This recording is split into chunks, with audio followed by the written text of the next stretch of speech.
set, you.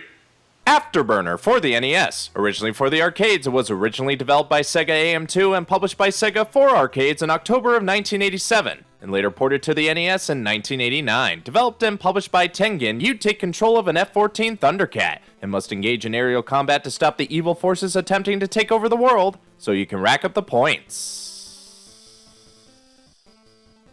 You control your F-14 by moving it around with the D-pad. A fires your Vulcan cannons, B launches your missiles, and the start button activates your Afterburner. Sega's smash hit rail shooter surprisingly found its way to Nintendo's entertainment system, and it's surprisingly better than most would think. The goal is to get through each stage, over 20 total, destroying any and all enemy aircraft coming to do the same to you. You can do this by either shooting down the enemies with your cannons, locking on and shooting them down with your missiles, or avoiding them altogether. You are limited with the amount of missiles you start off with, but you can get more if you survive long enough to reach a designated refueling site. When you survive long enough on one stage, you'll move on to the next with increased difficulty and get bonus points for however many enemies you took out. But if you get hit by any enemy firepower, it'll be a one-hit explosion. You're able to avoid the missiles if you can time a good roll or your afterburners correctly. Keep an eye on your HUD to avoid any surprises or direct hits, but once you lose all your lives, the game is over. But if you can get through the 20 or so stages and make it back to the Tengen Enterprise's aircraft carrier, you'll have completed your mission and win the game. Overall, this is a pretty good port. Only goes to show the NES was capable of delivering quality arcade ports so long as the devs tried hard enough. Sunsoft even took this version and refined it for release on the Famicom. Still boggles my mind that Sega allowed some of their games on any Nintendo systems then,